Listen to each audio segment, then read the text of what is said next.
It was a cold, drizzly November morning when Henry Lawson stepped out of his modest apartment, the chilling wind biting through his worn coat.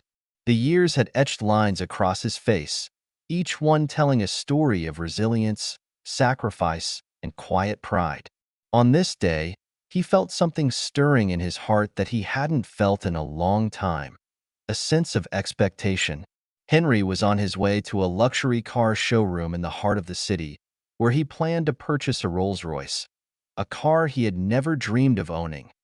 The streets were slick with rain, reflecting the gray skies above, yet Henry's thoughts were far from the gloomy weather. Despite his humble attire and calloused hands, he walked with quiet confidence, his eyes fixed on a goal that symbolized more than just wealth. This car was a testament to his life, a celebration of all he had endured and overcome. It wasn't merely about luxury. It was about finally allowing himself a moment of joy, a reward for years of hard work and perseverance. His son, Jacob, had persuaded him to indulge, insisting that his father deserved something beautiful after a lifetime of sacrifices.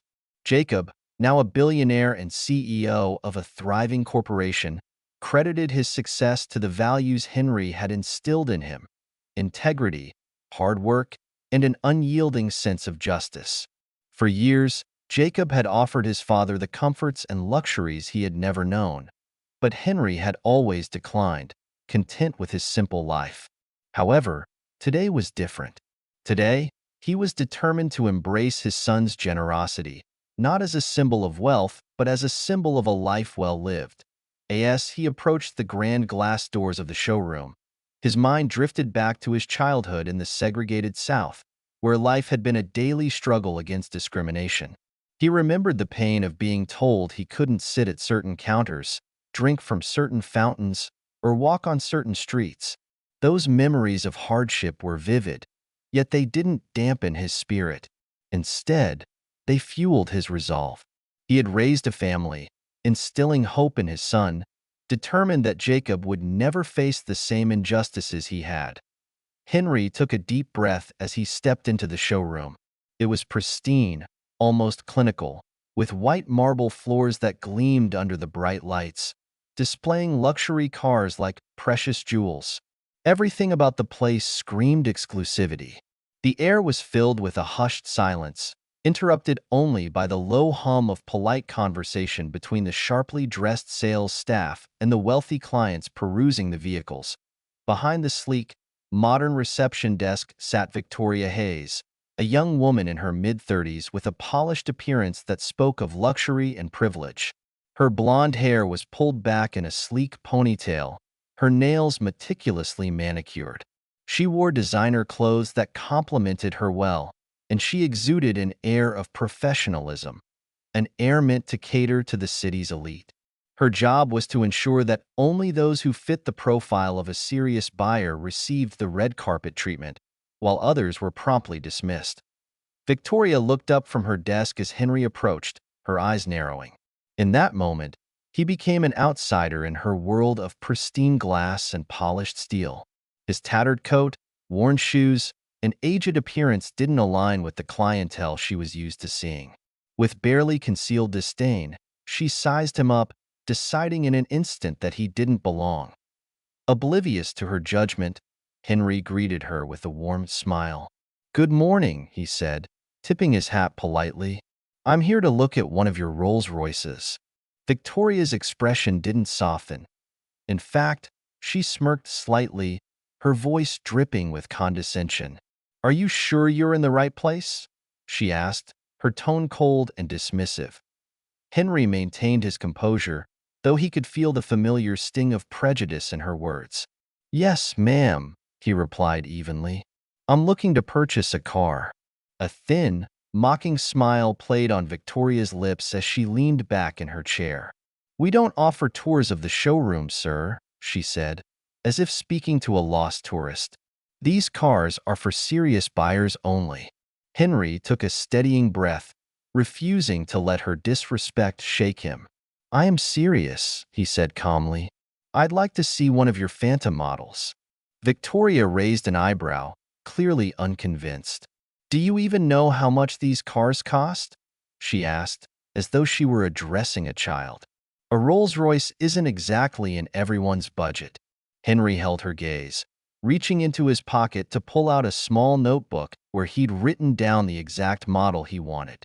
I've done my research, he said quietly, his voice steady. I know what I'm looking for. Victoria let out a short, cruel laugh that echoed in the quiet showroom. Look, she said, leaning forward with a sneer. I don't know who you think you're fooling, but you're not buying a car here. These cars aren't for people like you. The words hung in the air, each syllable heavy with scorn. Henry felt a familiar wave of anger rise in his chest, but he pushed it down, unwilling to give her the satisfaction of seeing him react.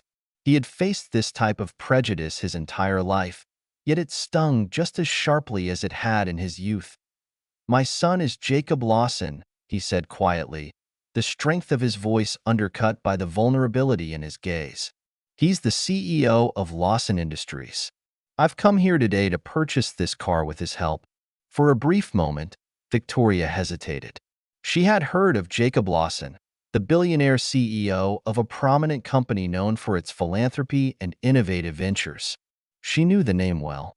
Yet, looking at Henry, she couldn't reconcile his humble appearance with the image of a man whose son wielded such influence.